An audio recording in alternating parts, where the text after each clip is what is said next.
Yeah, you need an initial hole. I don't care if my pants get wet. Where's the lid? Welcome in to Keep It About Ball, bitch. Just a splash. Shitbag lizard people. Bro's QB2 is Aiden O'Connell. Fuck Sean Payton. Actually, when you add up the pick value, when you crunch the numbers, who the fuck's Jennifer? Go ahead and say welcome into the show one more time since I forgot to hit record and we are already live. So what I'm going to be doing tonight is I'm going to go rate and rank all of the drafts from our podcast league, a 1 QB, 2 receiver, 2 flex PPR, pretty standard league. For the podcast version, I'm going to go ahead and put this ahead of the live draft. That will play after on the audio version. Pick a card will play before that as well too. That way you don't got to sit 2 hours if you're not interested in hearing the live talk. We did get Lucas on for that, so member of the league in there. That was really cool. First time getting to chat with him. Got him on for a little bit. Reed hopped on. Brady hopped on him. It was a good little draft. It was a fun draft. One of the more fun drafts I've actually done personally. But yeah, we're gonna go through. We're gonna rate all the teams here. Just probably on a scale of like 1 to 10, just like the QB room, running back room, receiver, tight end right there. We'll keep track of it on the board. That way everyone can see it. We need to actually make a column for total score. So we'll just do that right there. And yeah, so before I get started, of course, got to do the quote-unquote plugs. If you are watching live on X, please, if you're not following us, go follow us.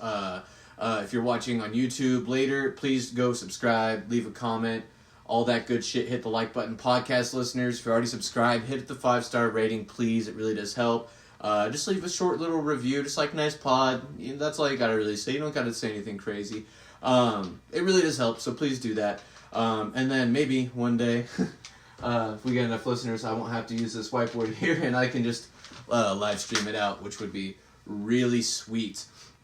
So let's go ahead and I guess get started here. The first team we're going to be looking at is the Slee Stack, aka Leo's dad from the draft. So his team, his quarterbacks are Lamar and Dak Prescott. And I'm glad Dak Prescott's actually right here at the top. I didn't plan it that way. But let's see, where is he on here? Did I forget to write the Slee Stack name? Oh no, I wrote it up there. That's not good. We'll just remember that we're going QB, running back, receiver, tight end. I think I can do that. I think I can manage.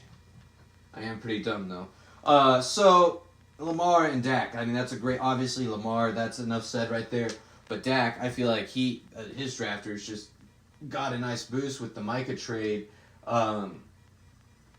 I think that their defense was already going to be bad. Now it's going to be even worse, and they're just going to be having to throw the ball constantly. And I think that's great for Dak. Probably going to be behind in a lot of games, chasing points. Just what you want to see out of a passing game that you're hoping to see be electric. Is that they're probably going to have a lot of game scripts that put them in a position where they have to have those electric moments to be competitive. So I like that a lot. Man, he's got potentially QB1 and maybe one of the best backups so far in the league. I'm going to go ahead and give him, I'm going to go 9.5 on QB here for the Slee Stack. Okay, so his receivers, we're doing running back. already messing up. Okay, so his running backs are Bijan Robinson, Chase Brown, Aaron Jones, and Braylon Allen. Okay, I actually like that. Braylon Allen's going to get some play. I think there's a good chance, especially now with Dallas acquiring those picks. Jerry Jones has already said that they are going to maybe use those picks to go get another player for this year. What better player than a running back? First round capital, which is what Jerry Jones loves. Go get Breece Hall, and he would be great for that offense. So we're hoping that happens. So I think Braylon Allen could be a nice late round pick right there. Aaron Jones, I think probably going to be boom bust kind of weeks. There's going to be some weeks he might give you 5 fantasy points. Then I think he's going to have some weeks where he gives you 20 fantasy points here and there still. So just kind of a play it by matchup situation. I don't hate it. But Bijan and Chase Brown, awesome pairing. I've already tried to acquire Chase Brown in a couple of different ways. Has not gone my way. really like his 1-2 punch, and the two guys behind him I think are, as of right now, I don't think they're the greatest options, but they have very easy path to become like really good like RB3, good flex options. So I think I'm gonna go 8 for his running backs because those top two are really good. Okay, so his receivers: DK Metcalf, Jerry Jeudy, Calvin Ridley, Luther Burden, and Marvin Mims. Marvin Mims, I feel like pretty locked into that wide receiver 2 role. It's a damn shame we don't count return yards in this league. Luther Burden, I'm really low on him. I don't expect much out of him. I think there's a good chance he's probably off this roster after the first couple of weeks, just chasing someone with higher upside. Calvin Ridley, I like that as your flex. Judy and Metcalf as your starters. That's all right. It's with as good as your running back room is and your quarterback room, you're bound to not be perfect somewhere, and those are both, I feel like, solid wide receiver 2s. No one. Calvin Ridley could sneak into being a wide receiver 1. I don't think that'll happen week 1 against Denver and Pat Surtain. But maybe down the line, let's have a look at his schedule here. You got the Rams, the Colts, Houston, Arizona, the Raiders, the Patriots, Colts again, Chargers in the bye week. So that's not exactly a murderer's row of defenses. He should be able to get something going. I think I'm gonna go 6 on his wide receiver room, and again that was DK Metcalf, Jerry Jeudy, Calvin Ridley, Luther Burden, and Marvin Mims. All right, his tight ends: David Njoku and Tucker Kraft. I'm just gonna quickly go 7 here. I think that's just a pretty solid room. David Njoku, I think to start the year, definitely be playable. I think there's a good chance by the end of the year he's not playable at all, and that Harold Fanning kind of is in control of that room. But Tucker Kraft, I think he's gonna eat this year, and have a really good year. Definitely a tight end 1. I would say probably like tight end 4 to 7 range if I had to guess. So I'm gonna go ahead and give him. I'll give him a 7 on that too. Actually, I'm gonna go 6.5. 6.5 there on Njoku and Tucker Kraft as a room. Okay, so next up we got the San Jose. Oh, excuse me. Let me pull up Brady's name here. He's got quite the long name. The San Jose Scrotum Heads. I love it. I love it. Bonus points that he has it with a city as commissioner. I love that. I got a thing for that. It's really weird, I know. Anyways, his quarterbacks are Brock Purdy, and that is it. I like Brock Purdy for the year. They're probably going to be throwing the ball a lot too, I would imagine. Gosh. No depth behind it. I'm just going to go 6. If he had like a backup on there, I would probably go 8. But, yeah, I'm not going to go any higher than that. Running backs, Jahmyr Gibbs and Jonathan Taylor. A couple really nice running back tandems to start this so far. And then Jordan Mason, and then, of course, the other Vikings running back, Tank Bigsby and Zach Charbonnet. I like this running back room. Jahmyr Gibbs and Jonathan Taylor. That's an awesome 1-2 punch. Gibbs should have just an awesome year.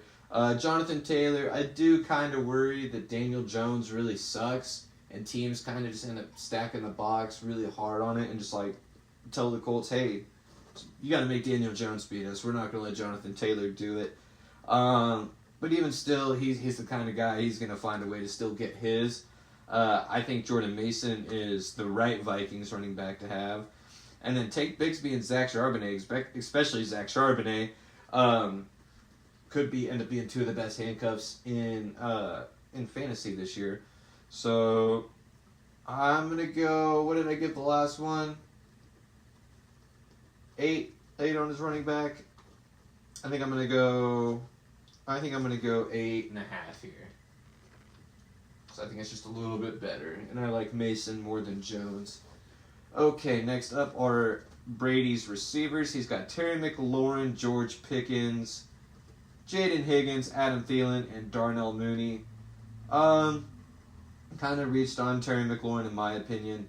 I know Reed kind of agreed with that too. George Pickens should be really nice. I think his projections are a little low. And like I was just saying, I think they're going to be throwing the ball a shit ton. And if CeeDee's getting double teamed, I think George Pickens just absolutely eats up like second string cornerbacks all day. Or not second string, but the number 2 corner all year. So that's nice. Jalen Waddle's nice. I think he's probably wide receiver 1 in that offense this year. I might have missed him going through the first time too. I'm gonna go 8 here. I think it's just a really solid room. Terry McLaurin could be really good. I do worry about the injury and stuff, but even if he ends up going Pickens and Waddle, I think that will be roughly about the same thing.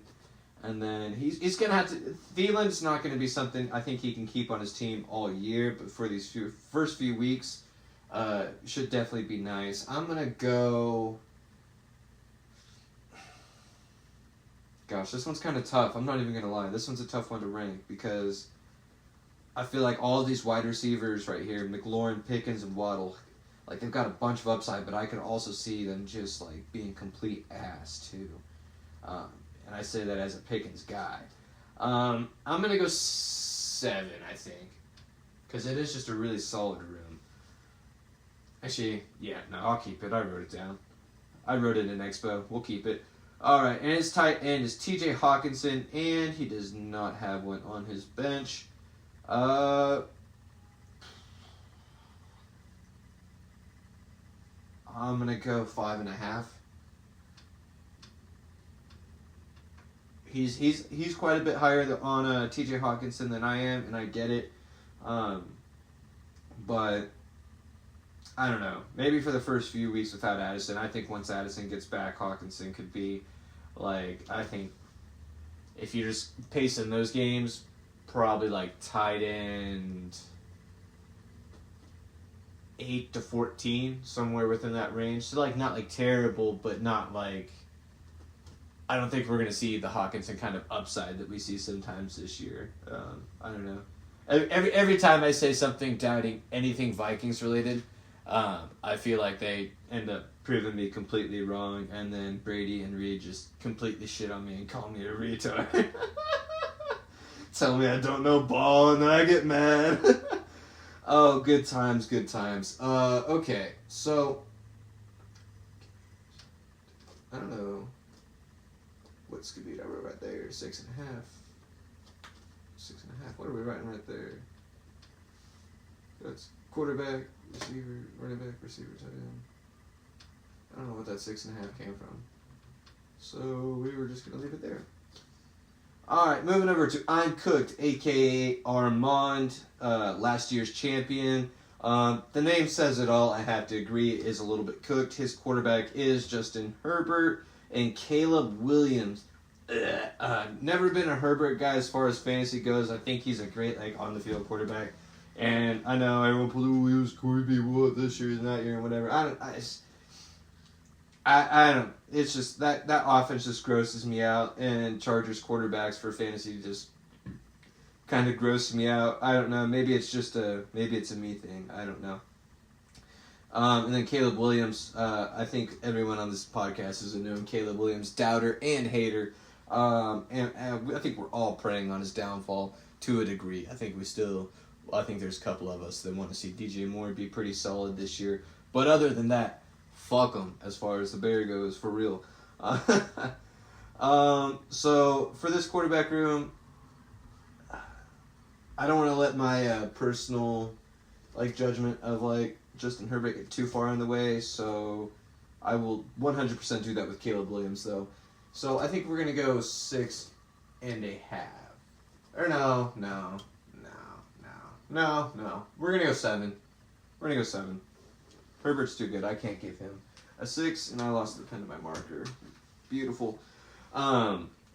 So the running backs on this team for Armand, our defending champ, is Ashton Jeanty, Javonte Williams, Jadon Blue, Nick Chubb, and J.K. Dobbins. He also has Joe Mixon stashed away on his IR.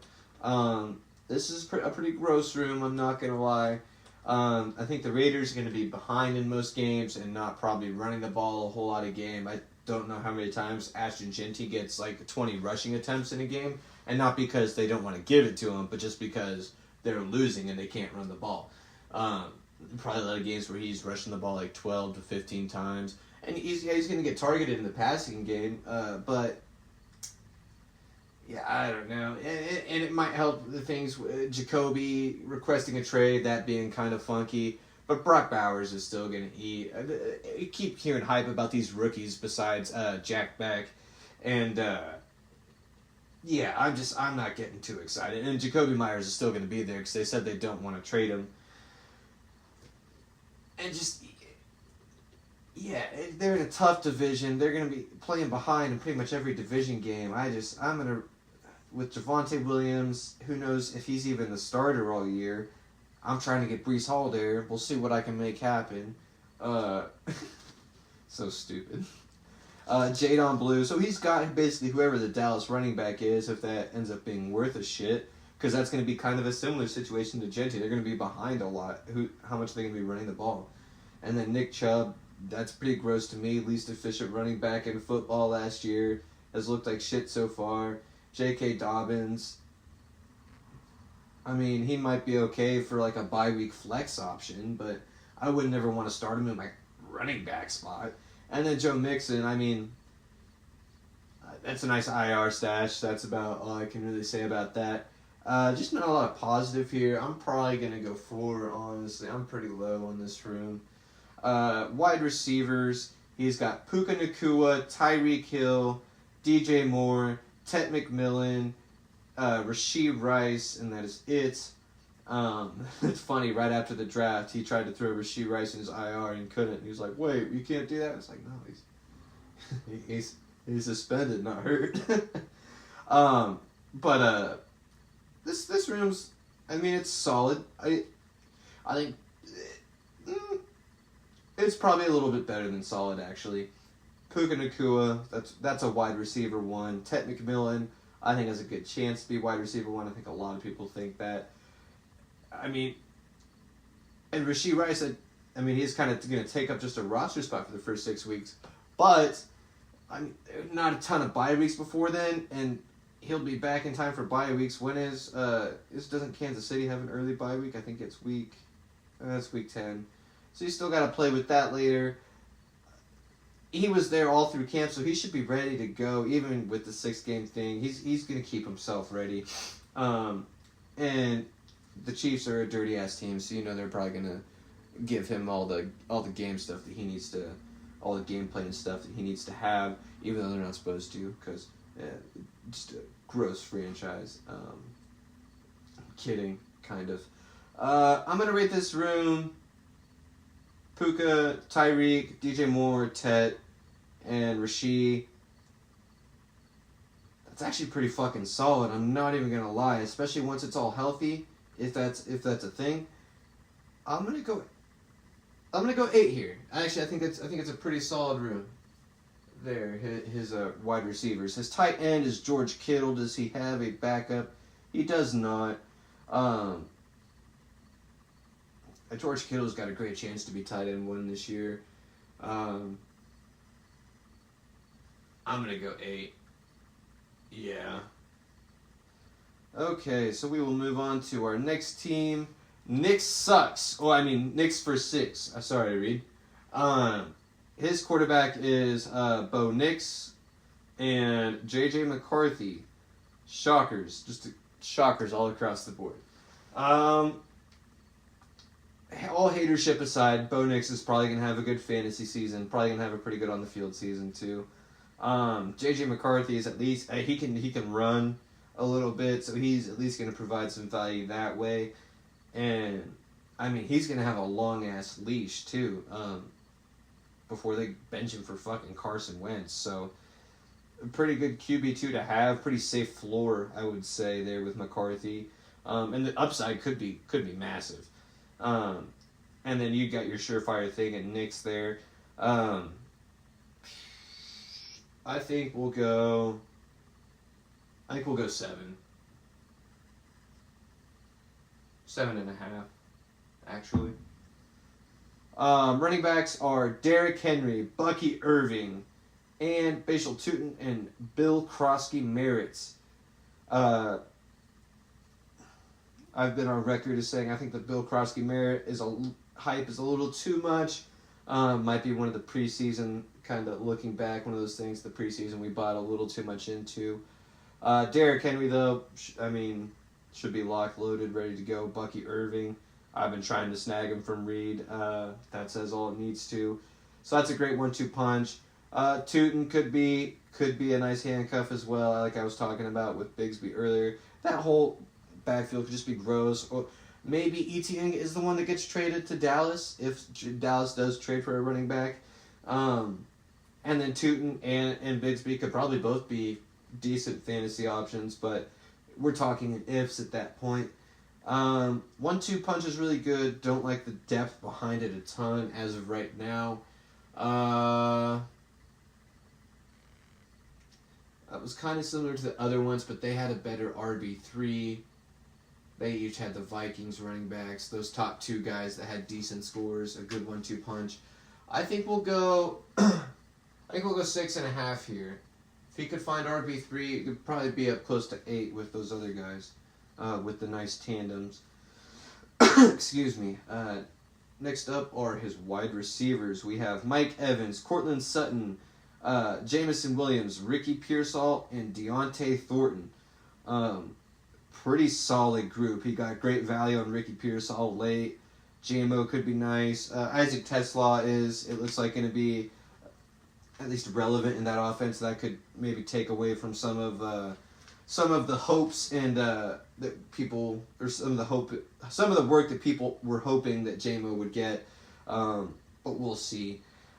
Sutton and Evans, that's a really good, like, not the craziest like upside pairing there at receiver, but just a very safe pairing. Like you feel really confident with walking into every week, like being like, those 2 dudes are gonna get me like 15 to 20 PPR points, maybe surprise me with more than that.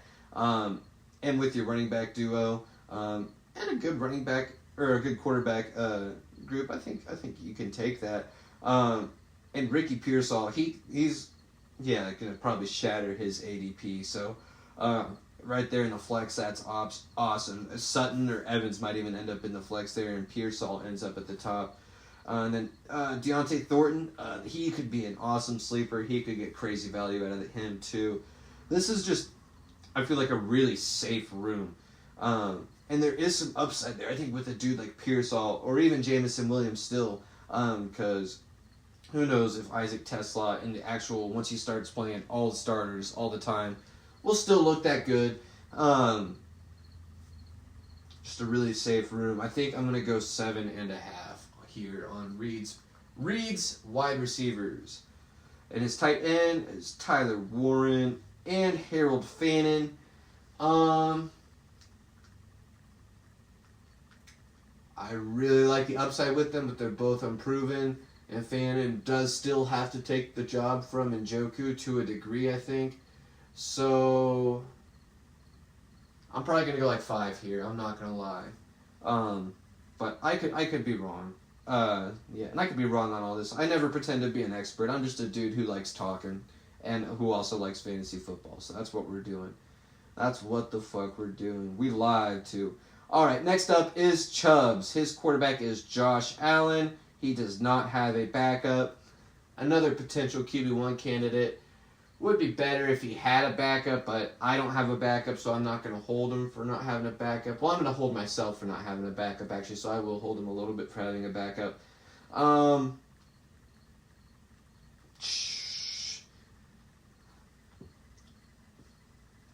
think I'm going to go 8. Just because you can't pick anyone up off the waiver wire. It's nice to have your QB2 locked, loaded, and ready to go and have a good one locked in. But when you got someone as good as Josh Allen and someone as durable as Josh Allen, you're just hoping. You only need to pick someone up for 1 week. You don't really need to carry 2 quarterbacks. His running back room: Christian McCaffrey, James Conner, David Montgomery, Ray Davis, Najee Harris, and Brian Robinson. It's a pretty good running back room.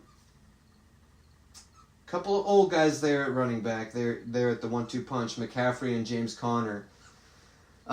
Durability issues with both. But if they're both healthy, man, that's maybe the best combo in the league, low key. I'm not even gonna lie to you. If they're both healthy and doing what they can, doing what they do, so that's really nice. David Montgomery's awesome RB3. He should still be, I think, a really solid flex option this year. Najee Harris, that's getting a little weird. I kind of look at him as almost like a handcuff at this point, which would be the same as Brian Robinson and Ray Davis.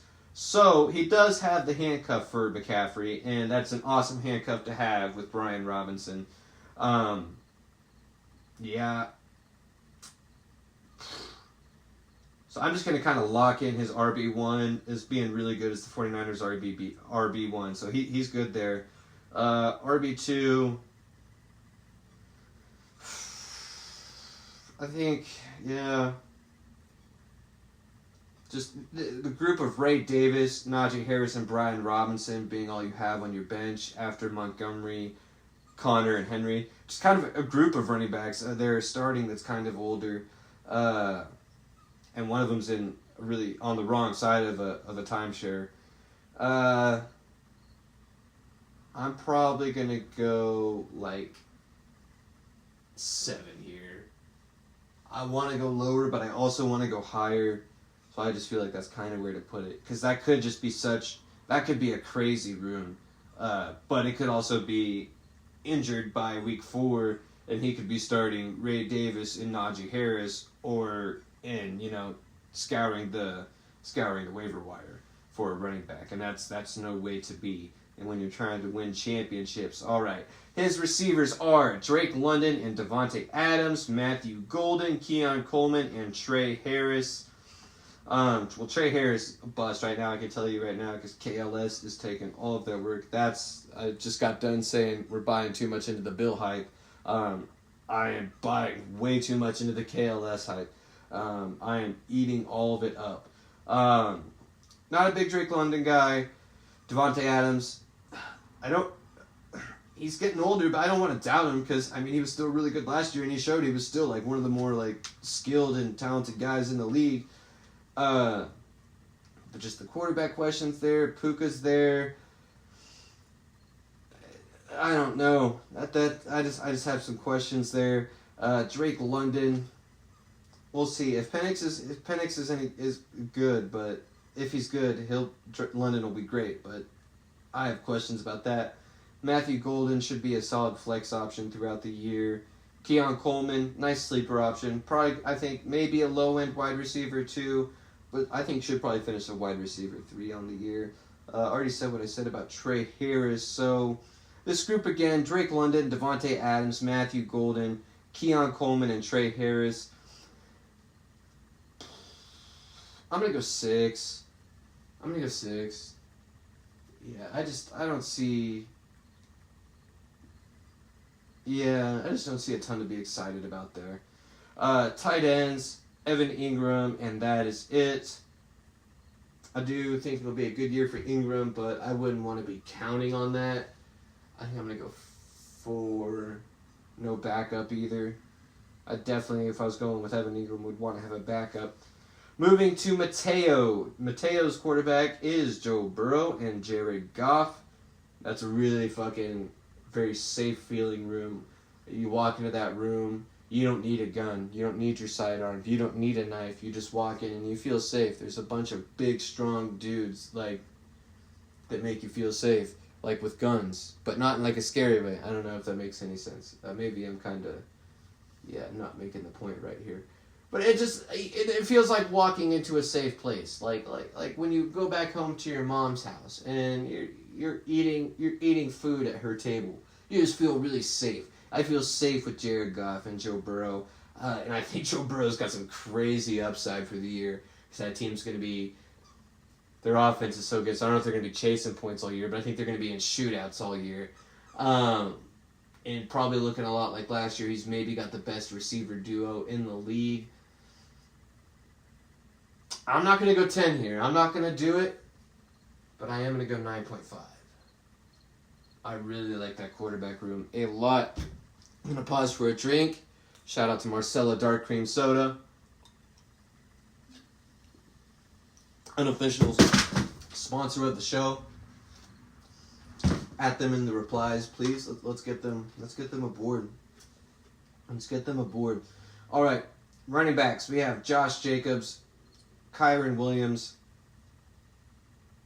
and that's it. Wow, just Josh Jacobs and Kyron Williams. Love the pairing, but zero depth. As we've established on this pod, and as you'll hear in the 2-hour live draft, big depth podcast. Yeah, we're big on the depth. Maybe maliciously, sarcastically maliciously. But I'm going to go 6 here, just because there's nothing... Yeah, 6. Just because those two are really good, but there's nothing behind it. So his wide receivers, Jamar Chase, Zay Flowers, Chris Olave, Khalil Shakir, Jaden Reed, and Keenan Allen. I like his first 3. I think that's actually his first 4. I think that's a really good combo. You got your wide receiver 1, Jamar Chase. Obviously, that's locked in. That's nice. And then you can kind of shuffle around Zay Flowers, Olave, and Shakir. I guess that's just all the starters. Yikes. I don't want to let his lack of running backs slip over into me rating his running backs. And then he's just got Keenan Allen and Jaden Reed on the bench. I mean, the receiving room's good. This is good. I'm going to probably go 9 here. Got potentially the wide receiver 1 in fantasy, potentially the best player in fantasy, and then like 3, I think 2 really safe wide receiver 2s, and then Chris Olave, I don't know how safe it is. He could end up just being like a flex guy, but that's okay. When you've got Jamar Chase, Zay Flowers, and Khalil Shakir, maybe this guy stumbles into another running back. Maybe he cuts one of his 3 tight ends to do that. We'll get into that in just a second. Who knows? We will see. This is Mateo, by the way. But that's a pretty good room. Jaden Reed, I don't want to get too excited about. Keenan Allen, I wouldn't want to be too excited about either. I think there's a chance. I'm not going to say it's likely, but I think there's a chance those guys are off the roster by week 4. I'm not saying it's likely, but I think it's in the realm of possibility for sure, and I wouldn't say the most unlikely take I've ever put out there. I'm going to go 7.5 in here. I'm going to go 7. No, I'm going to go 8. I'm going to go 8. Because he's got the wide receiver 1. He's got a couple of wide receiver 2s. Wide receiver 3. But you know what? I'll go 8.5. I'll go 8.5. That is a pretty solid room. I'm not a big Chris Olave guy, but when he's your 4th wide receiver, I'm okay with that. And then you got Jaden Reed behind it. Jaden Reed is your 5th. That's not bad. Keenan Allen. I guess when you have 5 other good receivers, fuck it, take a dart throw and see if there's still any magic left there between him and Herbert. But moving on to the tight ends, Mateo has Sam Laporta, Dalton Kincaid, and Jonnu Smith. That's no RB3, but he's got tight end 3 and Jonnu Smith on the roster. That's a bold strategy. That's a really bold strategy to put it nicely. Dalton Kincaid and who else? Sam Laporta. That just feels gross to me. I don't think they're bad, but Sam Laporta and Dalton Kincaid as my tight end room doesn't really excite me. And when you don't have like the depth behind it, I don't see why you hold Jonnu Smith. But I guess that's not what I'm rating. I'm rating the room itself, which is Sam Laporta, Dalton Kincaid, and Jonnu Smith. Well, like I just got done saying, we are big on the depth here. So I guess I'm going to have to give him at least a little bit of a half a point for that. Sam Laporte is nice. Nice, probably pretty solid. I don't think it's gonna be a wild season like his rookie year, but probably a pretty safe tight end. Dalton Kincaid, probably like, I don't know if I would waste a roster spot keeping him on as my tight end too, but I mean, you never know. He might be good this year. Oh gosh, I messed up here. That was bound to happen. Alright, so, gosh. We were rating Chubbs. Uh-oh. Maybe we skipped off on Chubbs. No, I definitely rated that. Oh, okay, I see what I did here. Alright. Alright. So, gosh dang it. No, I don't. Oh, shit. Oh, darn it. So, we're going to go through and really quickly try to tally up these scores like I probably should have been doing along the way. So, for the Slee Stack here at the top, let's see. Let's get the calculator pulled up here, and we will just add those real quick. I guess that's 14, that's 21, that's 30, 30 and a half. 30 and a half for the Slee Stack. San Jose, that's 9, that's 14. 21, 27 is the total for Brady. Cooked, got 11 plus 16, that's 27 there with Brady. Alright, so let's double check now to make sure we're right here while we're still at somewhat of a catch-upable point. Make sure we have these rooms rated right for that. Was that for that? Did I do 6.5 for Reed? Yeah. Yeah, because I don't like that depth. And 7.5 on the receivers was right. 5 for the tight end, because, yeah, okay. Yeah, so Reed's right. That's cool. So, okay, so that's 15, 21, 21.5. 26.5 for Reed. Yikes, I did not think your team was going to be rated out lower than Brady's and Armand's, bro. But that's okay, because you suck and so does Bo Nix, Reed. I hope that's... There's one person watching, I'm not sure who it is. And... Uh-oh. What happened? Uh-oh. I lost it.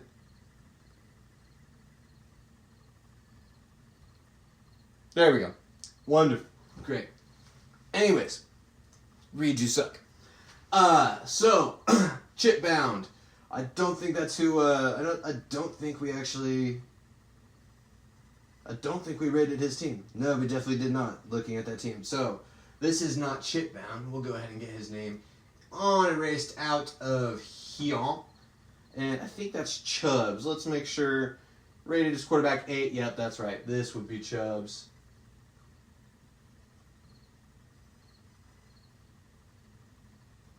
Okay.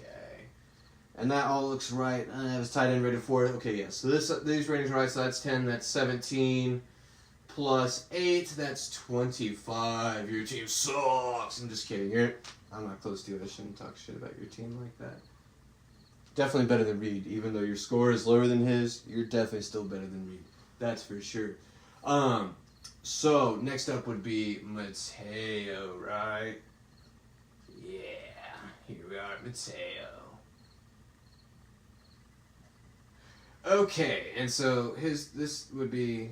I was not rating his thing 8.5. That's for fucking sure.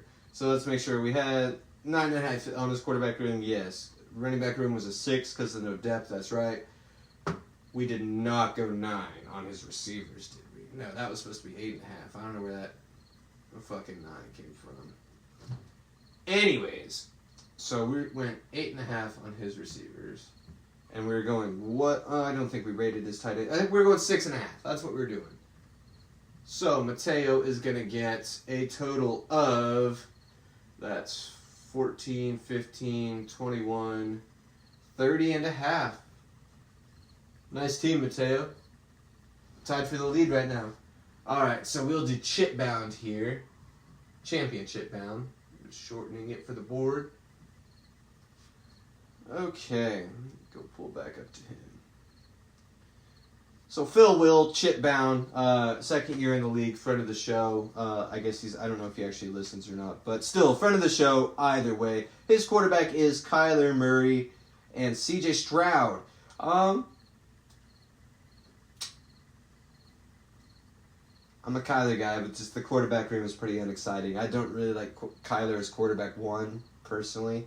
I know he has talked about, I'm going to run more this year, but that's kind of one of those things. I'll believe it when I see it type deal. Yeah, and CJ Stroud. I like CJ Stroud, too. I like both these guys, actually. Probably two of my favorite players in the league right now, to be totally honest. Like, non-Patriot players. Probably two of my favorites. Yeah. And I really want to see both these guys be badass this year, but I don't know if... I forget his name, offensive coordinator in Arizona. I don't think he's very good. Because I think Kyler's better than what he has been. I think Marvin Harrison is better than his rookie year. I don't think his rookie year was bad. I think it was a decent rookie year. It wasn't great for fantasy, but that doesn't mean it was a bad rookie year. I think he'll be better this year a little bit, but he's got to get used differently. He's got... I'm not going to factor that in. We're rating just his room. Never mind. I was going to say he does have Trey McBride stacked here, but that's not what we're rating. So, just Kyler and CJ. I mean, that's a really, I feel like, a safe floor, but there could be some weeks where maybe both of them don't get you a lot of points, maybe. I'm probably going to go 6.5 here. Yeah. Yeah, that's what we're going to do. Okay. And that's for Kyler Murray and CJ Stroud. At running back, he has Omarion Hampton, DeAndre Swift, one of my favorite players to draft this year. I think the value on him is awesome. Omarion Hampton, DeAndre Swift, Trey Benson, and Caleb Johnson. So no real RB3 as of now, kind of hoping for an injury or for Caleb Johnson to look better than he did in the preseason for that to happen.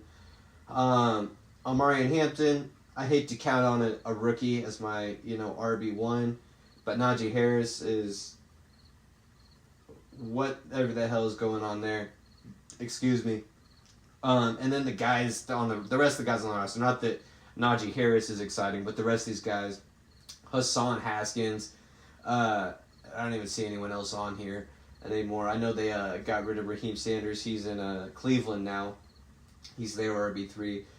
DeAndre Swift, I like him as my RB2. I think that's the perfect spot to have him. Or not the perfect. I think it's a good spot to have him, the perfect spot. If you could get DeAndre Swift into your flex, I think that's the perfect spot to have him because I think that gives you a real advantage.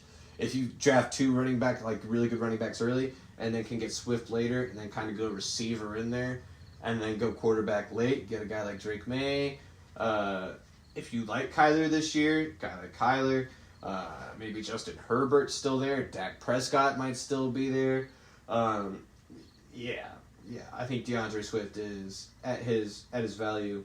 Some people are catching on a little bit. I think he's a must draft personally. Yeah, just no depth, and then the guys he does have that are starting aren't the most exciting. I just said all that about DeAndre Swift, but to say he's not that exciting. So I do think Roshan gets the goal line work. Mononga's going to have some kind of a role. I think we got to go like 5 here. Actually, I take that back. Not to be mean, I'm actually going to go 4. Yeah. Anyways, we'll go ahead and move on to his receivers here. We got Malik Neighbors, Brian Thomas, Devontae Smith, Stephon Diggs, and Josh Downs. Pretty nice receiving group. I'm not big on drafting Josh Downs this year, but as your wide receiver 5, I can't complain about that. And that's not low on Josh Downs. That's low on the Colts passing game, as I mentioned earlier.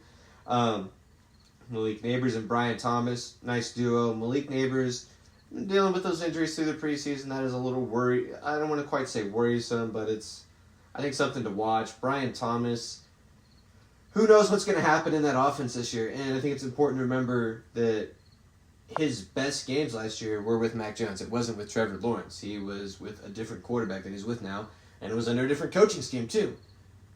Now, I think Brian Thomas is really fucking good, and he's still going to be really good, but I've hesitated on drafting him in redraft really high this year because I do have questions about all that translating.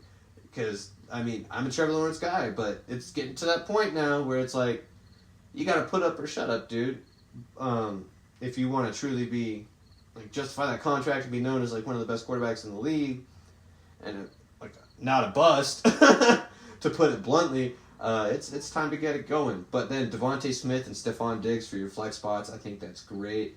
If he could find, like, an RB3, if he could somehow trade Trey Benson and Caleb Johnson, or drop one of them, I guess, and find, like, an actual RB3 at some point, or maybe trade Josh Downs and one of those two guys and get an RB3, I think this team could be pretty nice because the quarterbacks, I'm not the highest on them, but I think they'll keep you afloat and you can win a championship with them. No, never mind. I forgot about the running backs. Man, if Hampton is good, if Hampton is truly an RB1, this team could be really good. Because I'm going to go ahead and give his receiving room an 8 here. I like all of these guys. I think all of these guys are really good. A couple of them, I have some questions about the situation. Brian Thomas and Josh Downs. Stephon Diggs, I'm a little questionable, but I really like. He's been there for every bit of off-season activity since, like, the summer, even through all the party stuff. He was at OTAs, the mini camps. He's been working with Drake through it all, and it really focused on trying to be back, and he's been running drills.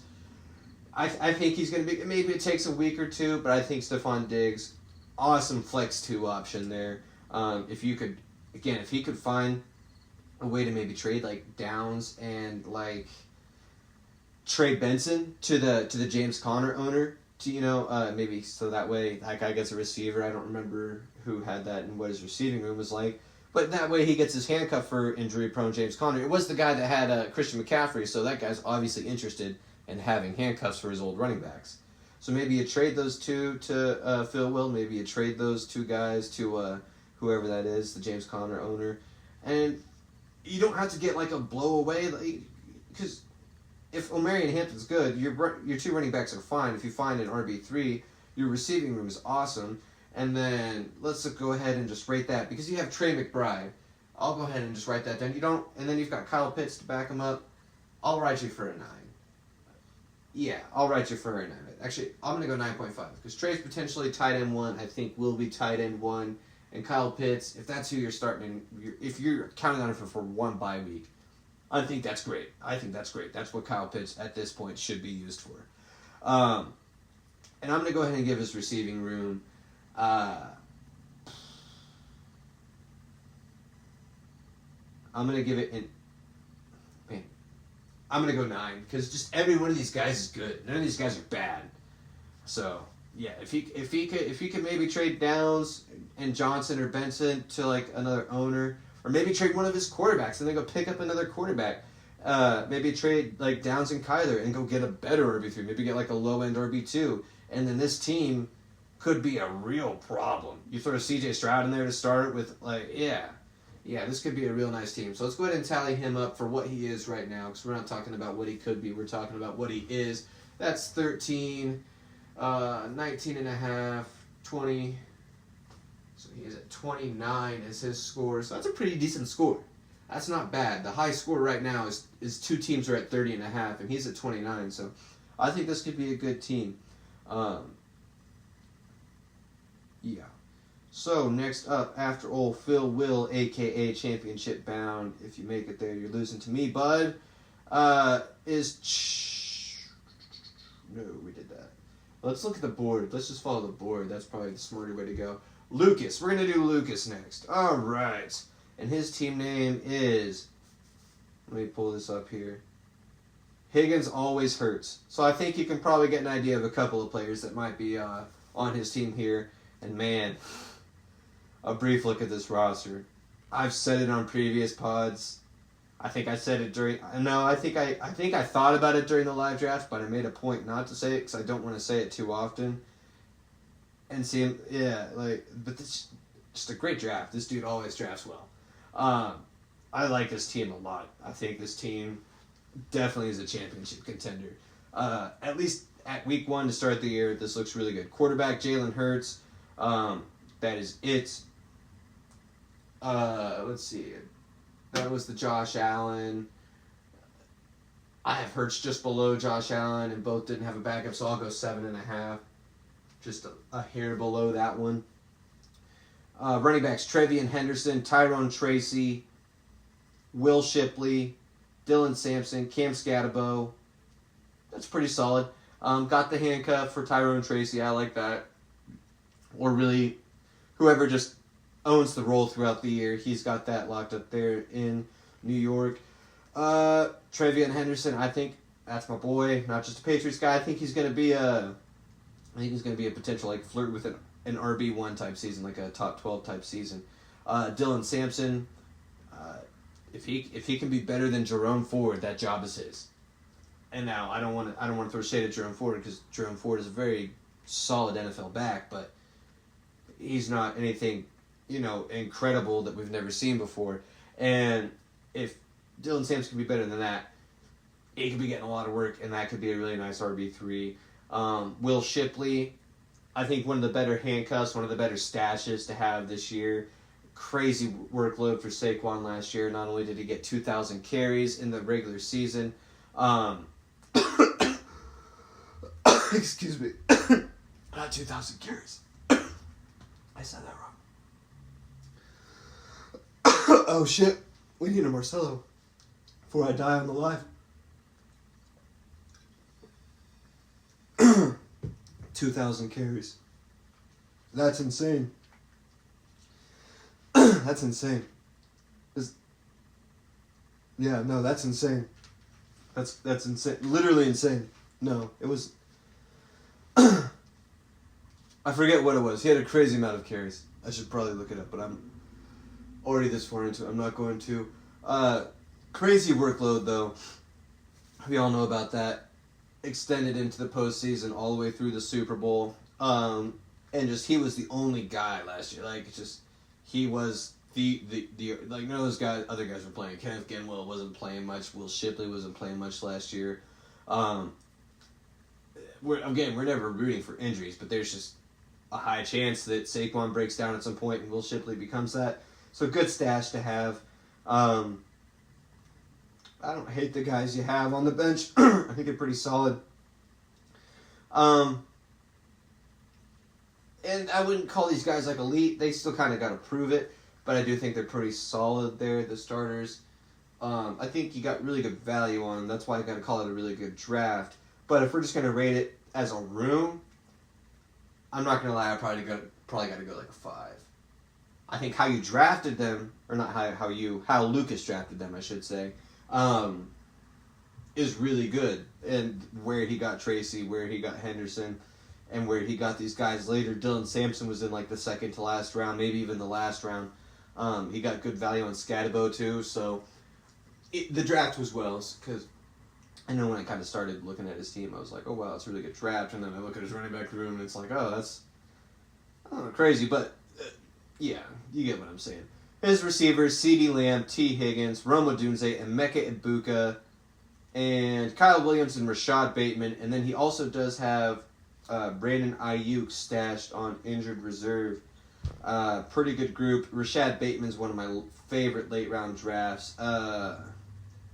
Not a big Rome Odunze guy, but Emeka Ibuka, I think he could have a really good year this year. He could break out in his rookie year. And then CeeDee Lamb and T. Higgins, that enough said about them. They're both going to be, I've already said what kind of offenses they're going to be in. They're both going to be in offenses throwing the ball a lot, airing it out, and probably a lot of shootouts. Should score a lot of fantasy points to both of them this year. Probably going to give this, and Rome Odunze, probably going to be at least a solid flex option, I would say, throughout the year. I'm not real high on him, but he should probably be a flex 1 or a flex 2 throughout the year. So I'm probably going to go, that 1-2 punch is nasty. And then he's got some depth here behind it too that I don't hate. So I'm going to go 9. ends. Okay, so his tight ends. He has Brock Bowers, and that is it. I'm going to go just kind of like right here, like I did with Josh Allen. Because he's my QB2. Brock Bowers is my tight end 2. No backup. Give it an 8. Just awesome. You can't do much better at the starter. And once you draft it, really, I'm not going to say you can't do much better. You can't do much better than that. But just the depth is what I knocked for the 2 points. If you had a dude like, I don't even know who's available in this league post-draft, looking at it right now as far as tight ends go. Let's see here. Oh, wow, Dallas Goedert. Dallas Goedert's available. Wow, I might...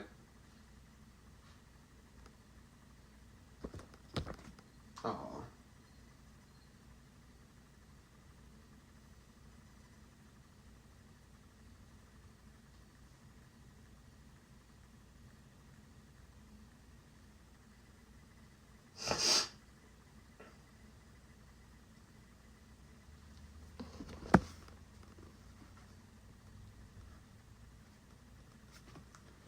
Alright, we got separated right there. Got the low battery notification. Down to 20%, so probably going to try and wrap up these last 4 teams after this somewhat quickly. But yeah, Dallas Goedert's here. If you were to pick up like a guy like that off there, maybe drop a guy like Kyle Williams for it, I would give that tight end room a 10, honestly. I'm not even really sure why Dallas Goedert's available. I think that's kind of crazy. Dudes have like 3 tight end rooms with Jonnu Smith and Dalton Kincaid and whatnot. Dudes in complete timeshares as tight ends, and then you have an actual like starting tight end right there just sitting on it. I don't know. Anyways, so Lucas's final score, that's going to be 17 plus, that's 22, 29 and a half. Very nice, very nice. As always with Mr. Lucas. Next up we have Lone Legend. Let's see what he's cooking with here. He is playing Lucas week 1, and his quarterback is Baker Mayfield. Nothing else. Baker's still going to be good this year. I don't want to make it sound like I'm going to be low on him, but there's touchdown regression coming. It was 42 touchdowns, something like that last year. That's not happening again. I'm sorry. I just don't think it is. I just don't see it. I think like 32 to 35 still in the realm of possibility. So I do think there's a slight bit of regression coming there. Like, not necessarily like he's bad, but just like kind of coming back to earth a little bit. I think for just Baker,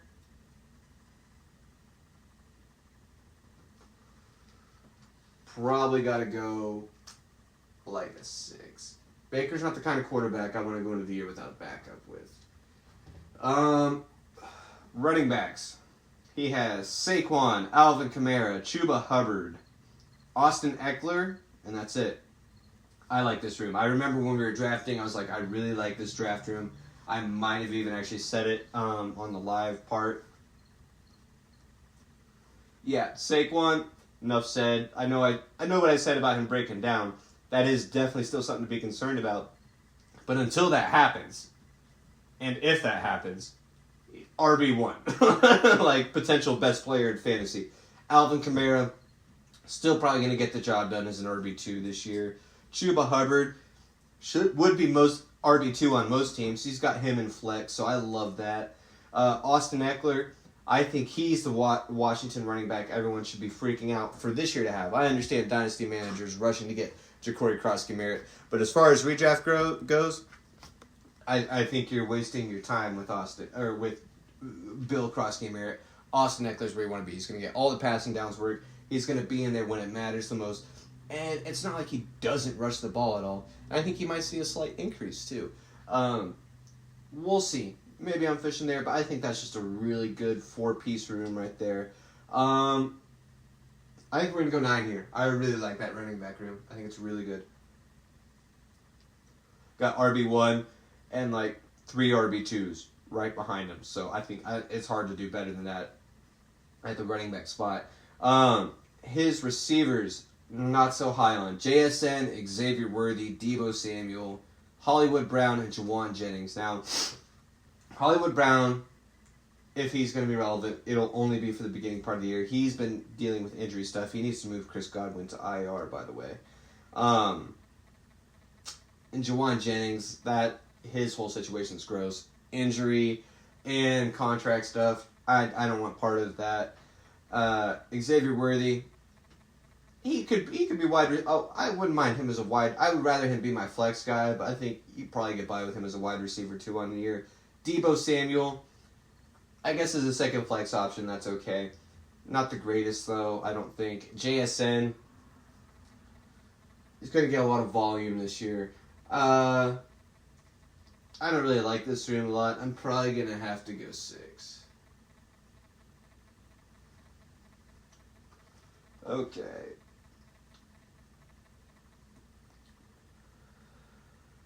Tight end. We have Mark Andrews and Jake Ferguson. Not super high on this. Wait, is Isaiah Likely hurt? If he's hurt, that changes things a little bit. Yeah. So he's hurt to start the year, anyways. In that case, Mark Andrews should be pretty solid. Ferguson should be a good backup. We'll go 7. That brings Load Legend to 16, 22, 28. 3 more teams left here. We have Dilbertson up next, and his quarterback is Jaden Daniels and Cam Ward. Now, I did roast Dilbertson here, formerly WAP, a little bit much in the live bit you'll be hearing. If you're on the podcast forum, you'll be hearing that a little bit. I did roast him a little bit much. I'm not sure who the one viewer is. Shout out to you. That's really cool. On the off chance it is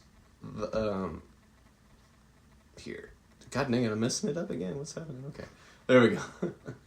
I'm not sure where it cut off there when the one person that was watching here on the live was Norbert on Lucas's team. He ended up with a score of 29.5.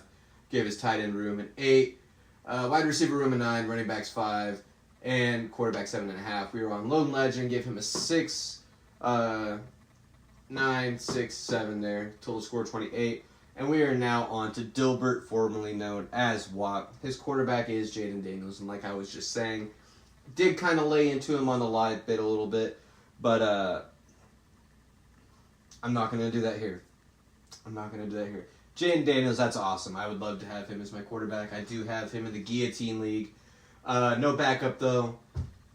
Not a huge deal. I'm going to go 8, just like I did with Allen and like Lamar, kind of, or was it Bowers? Just awesome guy to have right there, just no backup. Can't quite go any higher than that.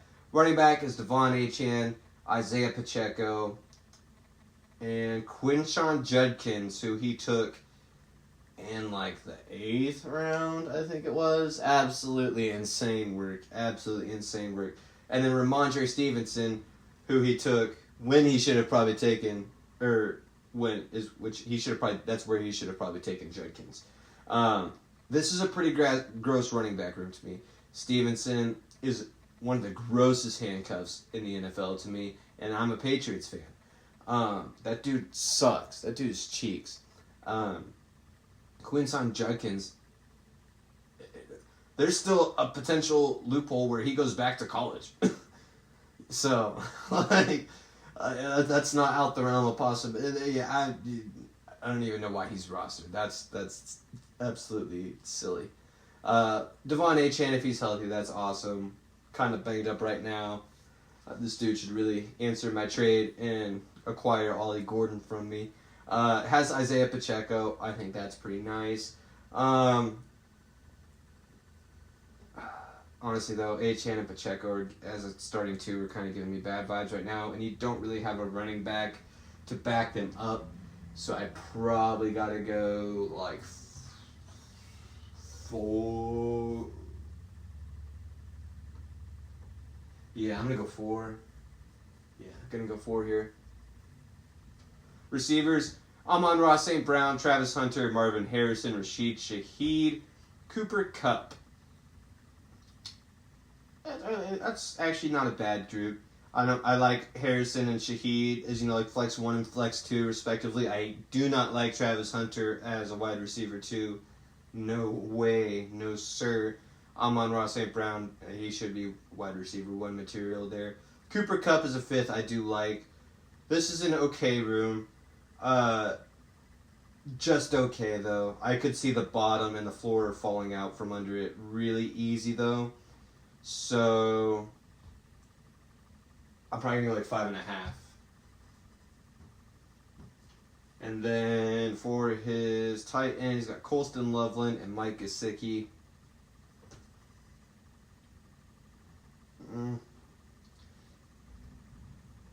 5.5. Yeah, that's Mike Gesicki. He shouldn't be rostered. Dallas Goedert should be right there where Mike Gesicki is, if we're being honest. So let's tally up Dilbert here. He's got 12 plus 11. That's 23. That is the lowest scorer so far, saving Chubbs from that honor. And second to lastly, before I do myself, we have Mississippi Piracy, Odlamo. As you will hear in the live draft, his quarterbacks are Patrick Mahomes and Justin Fields. I like that duo a lot. I think the Chiefs' defense is not bad this year, but probably kind of mid. And they're probably in a lot of games where they got to throw the ball. And especially once Rashee Rice gets back, they might have a lot of success throwing the ball this year. Xavier Worthy got a little bit better towards the end of last year. Hollywood Brown, if he's healthy, should be nice.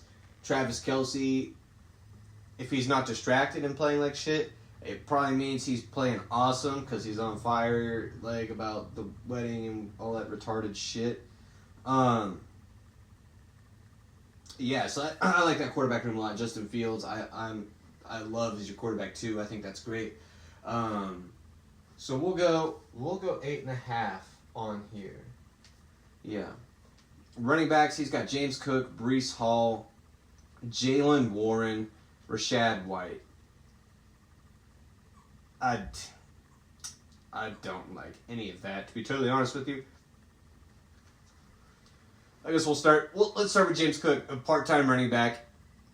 Just got paid, so now he probably lost a lot of incentive to play hard. I know I probably sound like a hater saying that, but I'm just keeping it real. And just, yeah, I mean, Ty Johnson sees a lot of the passing downs work. They like Ray Davis, and I don't know. RB1 for James Cook is a no for me. Breece Hall, RB2. I'm kind of in the situation where he is my RB2 at HDP. Potentially him or Chuba, I suppose, depending how you want to look at it.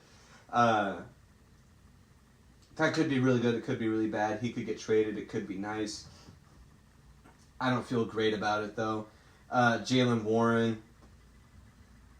That's just going to be a mess in Pittsburgh, I think. Fucking Arthur Smith special. You're going to see Jaylen Warren. You're going to see Caleb Johnson. You're going to see Kenneth Gainwell. Fucking Cordero Patterson's probably just going to show up from the stands, hop in, and start playing. It's going to be gross. I wouldn't really want a Pittsburgh running back, to be totally honest. If I were going to have one, Jaylen Warren would be the one, but even still. Rachaad White is a nice handcuff, but that's about it at this point. I don't like this running back room. I'm going to go probably 4. His receivers are Justin Jefferson, Ladd McConkey, Jacoby Myers, blanked on his first name there, Xavier Legette, Elick Iomater, and Michael Pittman. Yeah, this is a pretty good room. Justin Jefferson, enough said there. He's quarterback proof. Ladd McConkey. That room is getting a little crowded and got some dudes that play similar kind of roles that he does, so I do worry about that a little bit, but he should still be pretty solid. Jacoby Myers should still be a great flex this year, despite the trade request and everything. I'm not too worried about that. If anything, they're just going to feed him targets because of it and try to make him happy again, since they've already said they're not going to trade him. Michael Pittman, I think if any receiver in Indianapolis is going to be good this year, I think it might be him. He's really good in that short yardage, catch the ball, make the play after. And that's kind of what Daniel Jones specials in. He wants first read, get the ball out of his hand and go. If not, he's taking off and trying to run or taking a sack.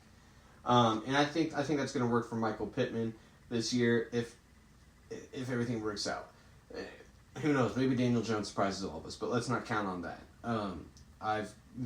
I've bought that bait too many times. Eli Kyle-Maynard, I guess, is wide receiver too. I don't really care. It's in Tennessee with a rookie quarterback and an unproven offense. And Xavier Legette, I think you could probably just cut. I don't think Adam Thielen leaving really makes much of a difference there. After McConkey and Jefferson and Myers, I guess that's a nice three-way punch. I don't like the depth behind it, and we are a depth podcast. But I do like this. I'm gonna go 7. It's pretty solid. It could be better though. Tight end is Travis Kelce. That's it. 0. Fuck you. Entire score for the team 0. I'm kidding. No, only kind of. Actually, I'm not. But we'll give him an honest score. I think Travis Kelce's probably like somewhere between tight end 12 and tight end 6 this year. So no backup. I think we'll go 6.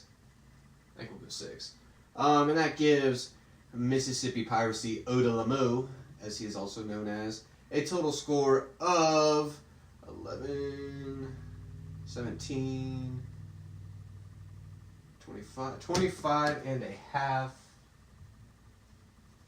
And that brings me to my team. Let me check the battery on this. Okay, we should be good enough to get through here. Hopefully I didn't just mess it up with that. Okay. It's still going. My team, the Belgian Ball Gags. Drake May is my only quarterback. It's a little risky. Sophomore slump is real. But the leg upside, his efficiency last year was crazy. Even if he regresses, it's still like top tier in the league, like up there with like Lamar and Josh Allen and Jalen Hurts. They got him better weapons and a better offensive line and better coaching. His entire situation is better. So I feel like he's gonna flirt with a QB 6 season. I would hesitate to go much higher than that. But I think 6 to 12, 6 to 15 is well within the range of possibilities. No backup behind it. Gotta hold myself accountable for that. Still some unprovenness here. This is the quarterback that took me to second place last year in this league. Excuse me. I'm gonna go 6.5. Like Josh Allen with no backup, I went 8. I think that's fair. 1.5. I think that's fair. Kenneth Walker, Tony Pollard, Travis Etienne, Woody Marks, RJ Harvey, Ollie Gordon, and Jerome Ford are my running backs. Kenneth Walker, I don't feel good about having. A pretty injury, risky, very boom bust. I don't feel great. Tony Pollard, I should feel pretty good about as my RB2. Should be pretty solid. Travis Etienne is a flex option, as running back. I feel nice about that. I think he gets most of the passing downs work and is going to still get work rushing the ball too. Woody Marks, he might be RB1 by the end of the week 1. RJ Harvey, I don't know what to expect there with Sean Payton. That's just, I've spent the whole offseason mainly just focusing on hating on RJ Harvey to piss Reed off. So I don't really know how I actually feel about RJ Harvey, but yeah. And then Ollie Gordon might be one of the best handcuffs. We'll see. Jerome Ford, still the starter for right now there in Cleveland, so I'll take it. He's been solid. I think he'd be a great flex option to have. Gonna rank myself on my running back room. Again, it's Kenneth Walker, Tony Pollard, Woody Marks, RJ Harvey, Ollie Gordon, and Jerome Ford. I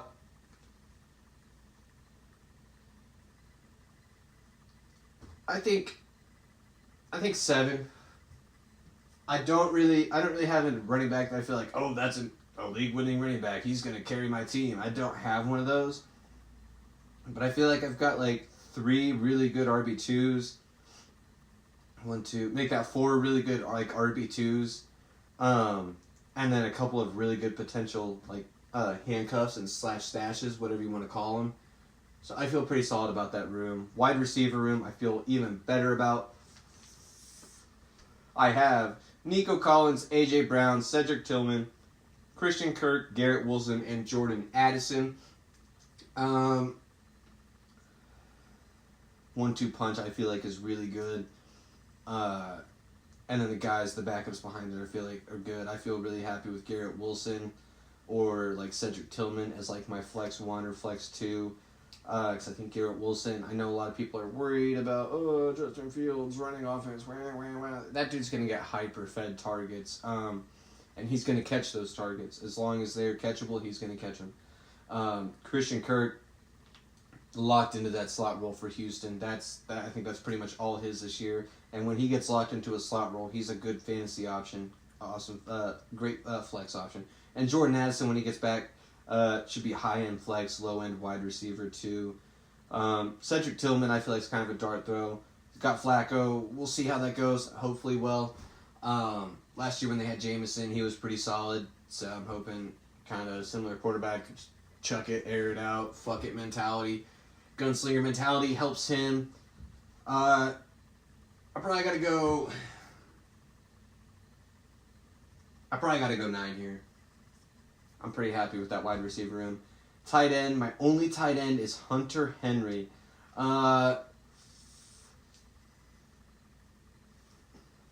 He definitely does not have a ton of upside. But I think he's got a really safe floor. I'm probably going to go 5. Just because I don't have any depth there, and he's not a kind of tight end. He's not a Trey McBride, a Brock Bowers, or even a Travis Kelce that's going to go out and maybe win me a couple of weeks, like, all on his own. So I can't rate him that too high. And that gives me a total score of 16, 22 and a half, 27 and a half. All right, so we will go ahead and tally these all up. Grab a separate piece of paper to do that. Do it on the back of this Fidelity here. Where's my pen? Over ye ander. Alright, cool. So, we have 2 scores of 30 and a half. That is Slee Stack and Mateo.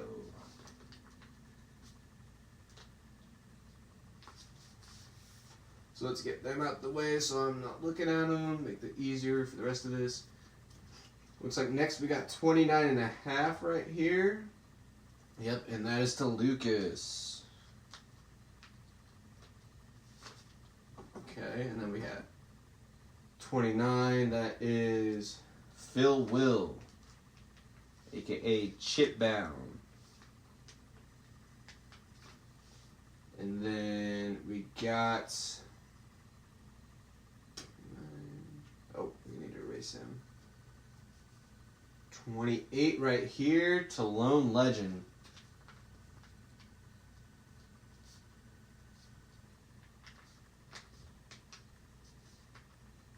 Write down their scores real quick. Uga's got a 29 and a half. He had 29. And Lone Legend has 28. Let's see, next we got a couple of 20. Oh, we got a 27 and a half right here with myself. Alright, don't mind if I do. Top half of the league, just barely. That's right. Okay, let's go. Villain arc begins. Anyways, a couple of 27s up here to Brady and Armand. So Armand not as cooked as maybe he thought. Not quite at the bottom of the league.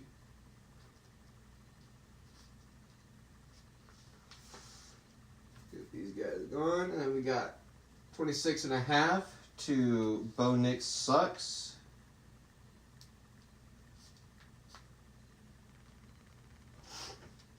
Okay, 25.5 to Mississippi Piracy. We're going to call him Odlamo.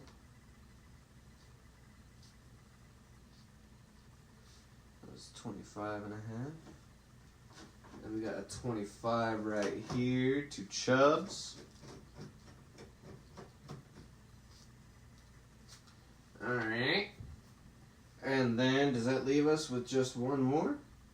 Old Dilbert here at the bottom. Who could have guessed? Anyone that listened to the live stream. That's probably who, to be totally honest. Make sure that's right. 1, 2, 3, 4, 5, 6, 7, 8, 9, 10, 11, 12. That's right. That's all 12. Cool. So,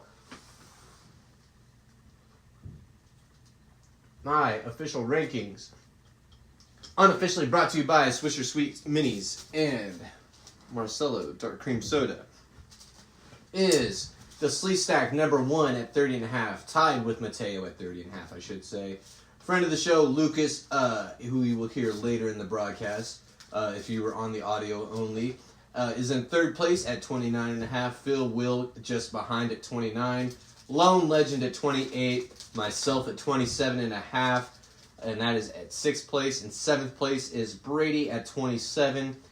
Armand is tied for 7th with Brady at 27. And then actually, I guess these two are kind of tied for first. Actually, let me go back and replace these real quick. Quality broadcasting. I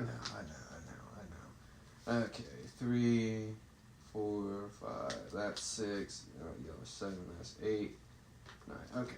All right. So first place is the Sleece Stack and Mateo. 2nd place is Lucas. 3rd place is Phil Will. Lone Legend is in 4. Myself in 5th. Brady and Armand in 6th. And then Reed in 7th, Odlamo in 8th, Chubbs in 9th, and Dilbert rounding us out in 10. Wonderful stuff. Wonderful, wonderful stuff. Of course, we got to do pick a card here while we're remembering and thinking about it. Let's see who we got. Random card here, and we've got Byron Scott. Hey, I actually know that guy. All right, there we go. All right, so what year is this? This is... Does not say, but it looks to be 92. Most of these cards, I think, are 92.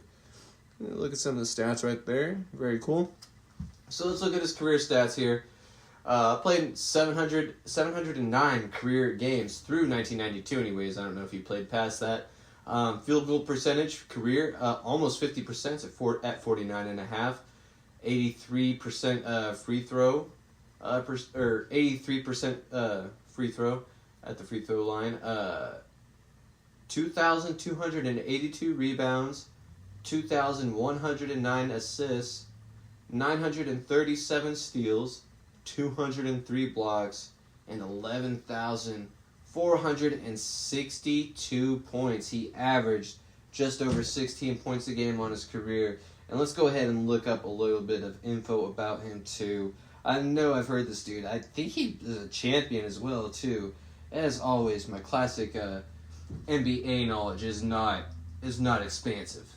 So let's click on his Wikipedia right here and just look at some of the highlights here.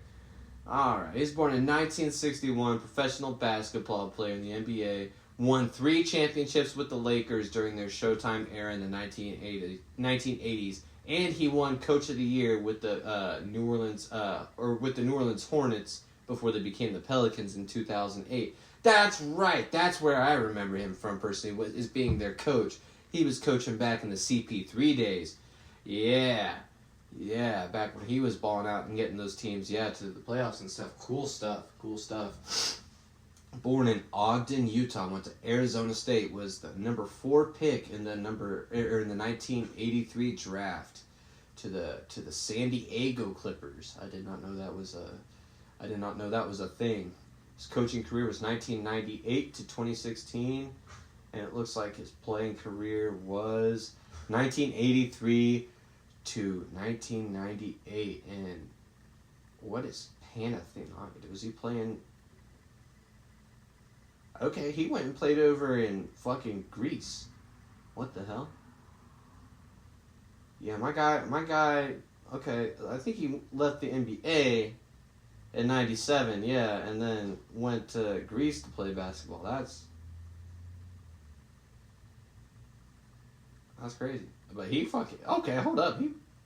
Is this the team? Oh, okay, that's the team. I thought this was his stats in the Greek league. I was like, hold up, bro, balled out in that 1 year. Holy shit. I was like, he retired 3 fucking numbers. No, this is the teams. Okay.